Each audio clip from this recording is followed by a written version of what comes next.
It's Greg Rickford here, MPP for Kenora Rainy River, and been back in the community for a while after finishing up my responsibilities in Toronto. Had my testing here at the drive-through, and boy, we're still in the throes of this, guys. A lot of discipline around social distancing, but we do have responsibilities to make sure our communities are safe and they have the tools and the equipment that they need. You guys have been doing a terrific job. I'm here with Racette, the CEO of Lake of the Woods District Hospital, and of course Henry Wall, President and CEO of Kenora District Services Board. Congratulations on the supply chain. I know I came back last week with 1,300 additional pounds of PPE and 1,000 more test kits. And some of this is going to Dawes First Nation here shortly and around Kenora Rainy River District. But Ray, maybe you'd like to just tell folks out there the important work that's being done to ensure our frontline workers and our communities stay safe during this pandemic.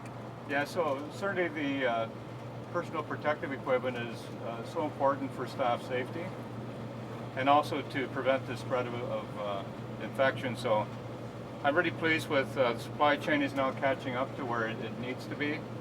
I really appreciate Minister Rickford, you bringing out inventory for us that can be used in our area. We appreciate that. You also brought out some swabs for testing, which is 1,000 swabs, which is really important for our assessment center because we're working very closely with public health to scale up testing so that we can find out how much of this virus is really present in our community.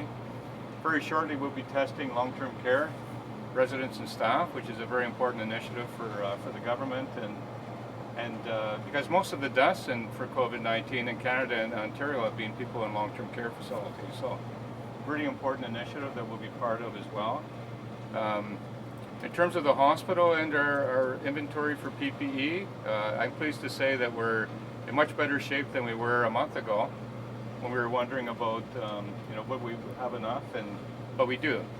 And we believe that will take us right through what we're going to face. So we appreciate the support. Thank you. Thank you. Well, just to let folks know, this is just a small sample of some of the cargo that we brought in on a plane a week ago. Henry, you've been involved in making sure the region has the tools they need, and a lot of our frontline workers who we appreciate so much. Haven't they done a great job? How are things going, Henry, and has the province, the government of Ontario been there for you? With that, Minister, a huge thank you for getting this supply to us. We can't expect our frontline staff to go to work and do their job if they don't have the right tools or equipment, and this is a game changer for us. Yeah. And for us to be able to, with confidence, tell our staff, our paramedics, staff that work in the shelter system, that work in long-term care, who are really battling this COVID-19 pandemic frontline, for us to be able with confidence tell them that we got your back. Exactly. Yeah. And that's what this does. And so with that, huge thank you for this. This is going to make a difference for us and for our region. And it's going to ensure that we protect our staff who are dealing with this every day, who are making great sacrifices to do a really, really fantastic line. So with that, Minister, on behalf of the All Nations Health Partners as well, thank you for your continued support. We could not have done what we've been able to do with the Keewatin Isolation Centre. We could not have done that without the support of this government, or the isolation centers and units that we've been able to support our First Nation partners in with. So with that, a huge miigwech for this.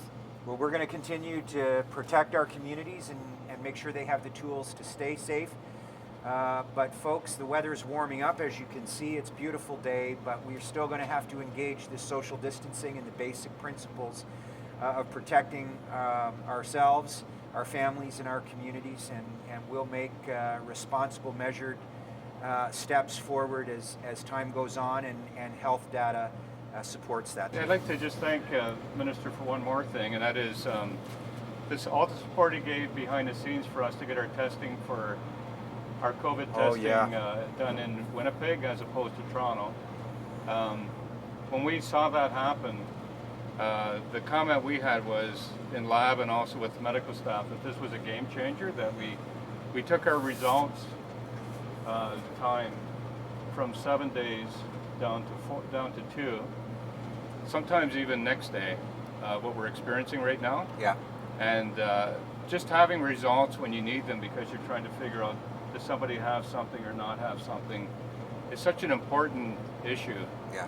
And we appreciated your support in making that happen. I know it wasn't easy, but it's established now, and we really appreciate that. Well, we thank the province of Manitoba for cooperating with us, and Ray, your great team was able to get the licensing documents in place for us to expedite a processing capacity here. So we're working hard for Kenora Rainy River, and on behalf of Ray and Henry and all the frontline workers that are there and the support our community's given, keep up the good work, folks. We'll get through this soon enough. Thank you.